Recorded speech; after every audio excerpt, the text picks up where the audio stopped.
Halo semuanya, berjumpa lagi bersama Bapak dalam pembahasan materi tematik. Kali ini kita akan membahas materi tentang kegiatan ekonomi perorangan dan kelompok. Beberapa waktu lalu kita sudah membahas tentang kegiatan ekonomi masyarakat. Nah, secara spesifik sekarang kita akan membahas mana kegiatan ekonomi perorangan dan mana yang termasuk kegiatan ekonomi kelompok. Ya, anak-anak, sebelumnya apa yang dimaksud dengan kegiatan ekonomi? Ya, kegiatan ekonomi merupakan semua aktivitas yang dilakukan manusia untuk memenuhi kebutuhan hidupnya. Itu adalah kegiatan ekonomi. Setiap orang pasti akan melakukan kegiatan ekonomi atau aktivitas ekonomi untuk memenuhi kebutuhan hidupnya. Bisa kalian lihat pada gambar ini adalah aktivitas orang di dalam mereka melakukan kegiatan ekonomi. Kegiatan ekonomi dibedakan menjadi dua, ada kegiatan ekonomi perorangan dan kegiatan ekonomi kelompok. Usaha ekonomi perorangan merupakan usaha yang dikelola secara sendiri. Ciri-cirinya, kegiatan ekonomi perorangan adalah modal terbatas,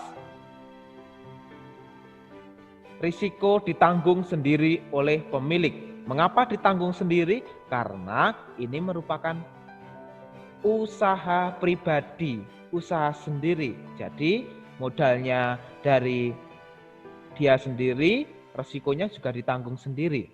Nah, kalau yang kegiatan ekonomi kelompok, usaha ekonomi kelompok merupakan usaha yang dijalankan secara bersama-sama, baik secara modal, pengelolaan, maupun dalam hal bagi hasil dilakukan secara berkelompok. Ciri-ciri kegiatan ekonomi kelompok adalah modal lebih banyak dibandingkan dengan usaha ekonomi perorangan. Mengapa? Karena ini merupakan kumpulan dari modal yang dimiliki oleh lebih dari 2 orang. Makanya modalnya akan menjadi lebih banyak dibandingkan dengan modal kegiatan ekonomi perorangan. Kemudian resiko akibat usaha ditanggung secara bersama-sama sesuai kesepakatan yang ada di dalam kegiatan ekonomi kelompok tersebut.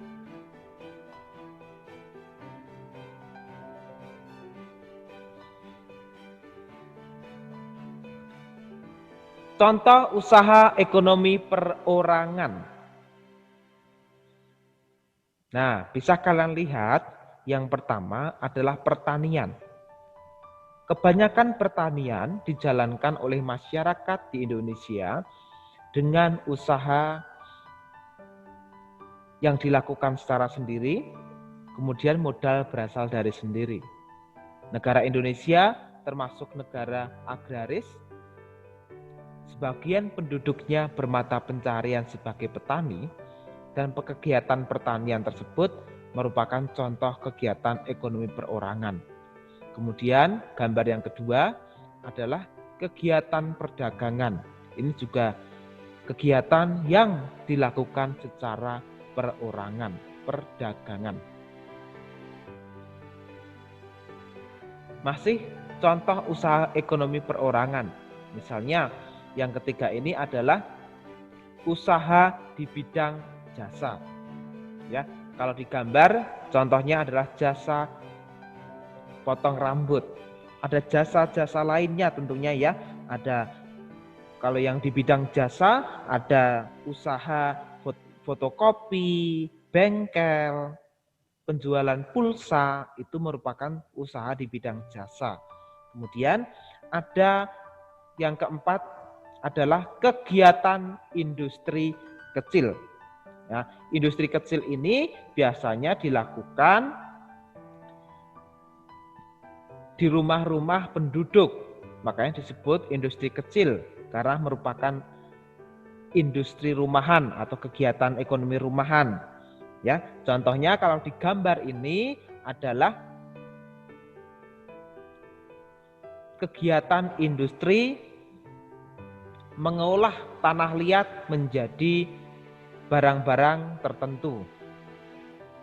Contoh lain industri kecil adalah usaha kerajinan tangan berupa pembuatan keramik, kemudian ada pembuatan souvenir, pembuatan anyaman, dan pembuatan mebel atau perabot-perabot rumah tangga. Nah, sekarang kita masuk ke pembahasan kegiatan ekonomi kelompok. Apa sih contoh kegiatan ekonomi kelompok? Yang pertama adalah firma. Nah, kegiatan ekonomi firma memiliki ciri-ciri seperti berikut. Yang pertama, didirikan oleh sedikitnya 2 orang. Yang kedua, setiap anggota memiliki hak untuk melakukan tindakan atas nama firma. Yang ketiga, risiko kerugian ditanggung bersama oleh anggota firma. Kemudian yang keempat, firma biasanya bergerak di bidang layanan konsultasi hukum dan keuangan. Itu adalah kegiatan ekonomi kelompok yang pertama, yaitu firma. Nah, sekarang kedua, usaha ekonomi kelompok yang kedua adalah persekutuan komanditer atau disebut dengan istilah CV. Apa ciri-ciri CV? Persekutuan komanditer didirikan sekurang-kurangnya oleh 2 orang yang menyetorkan modal. Jadi, ya sedikitnya ada 2 orang yang menyetorkan modal untuk membuat persekutuan komanditer ini. Nah, ciri yang ada dalam persekutuan komanditer ini terdapat sekutu aktif dan sekutu pasif. Sekutu aktif berarti berperan sebagai investor dan pengelola CV. Investor itu berarti menanamkan modal, tetapi dia juga berperan sebagai pengelola CV. Kemudian ada sekutu pasif, berarti berperan sebagai investor tanpa terlibat pengelolaan CV. Jadi kalau yang sekutu pasif ini hanya menyetorkan modal tetapi tidak ikut mengelola. Sedangkan yang sekutu aktif itu berperan sebagai investor tetapi dia juga berperan sebagai pengelola CV. Makanya disebut sekutu aktif, lebih aktif dibandingkan sekutu pasif.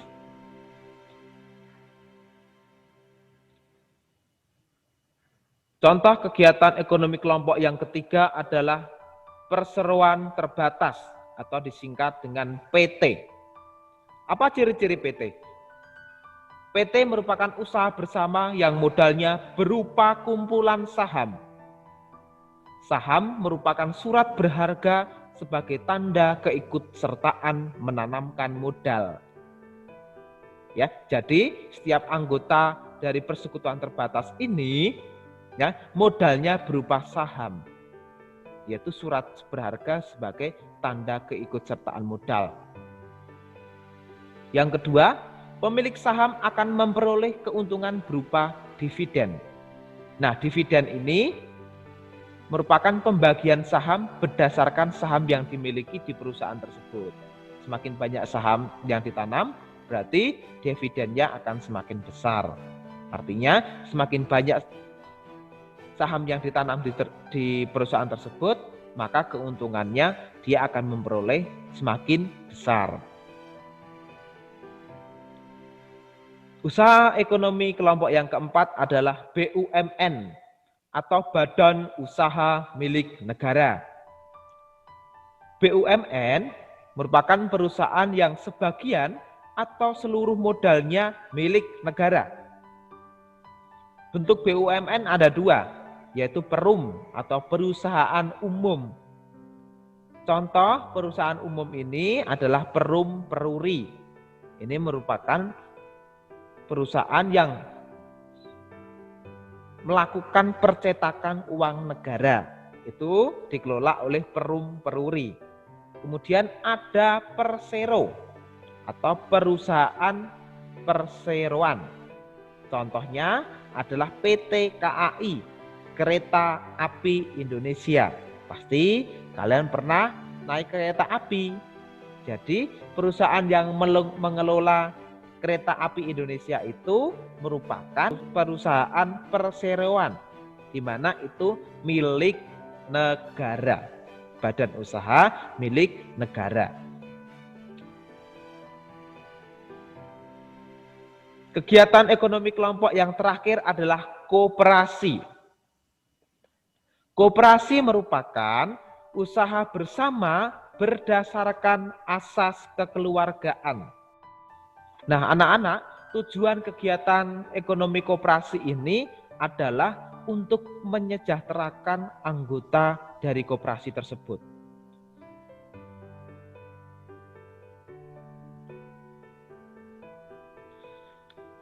Koperasi pertama kali dikembangkan oleh Dr. Andes Muhammad Hatta, wakil presiden yang pertama, sehingga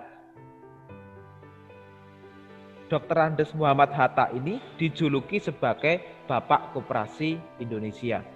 Kewajiban anggota koperasi ada dua, yaitu membayar simpanan pokok. Ini hanya dibayarkan satu kali. Kemudian membayar simpanan wajib, di mana simpanan wajib ini dilakukan tiap bulan sesuai dengan kesepakatan bersama. Itu adalah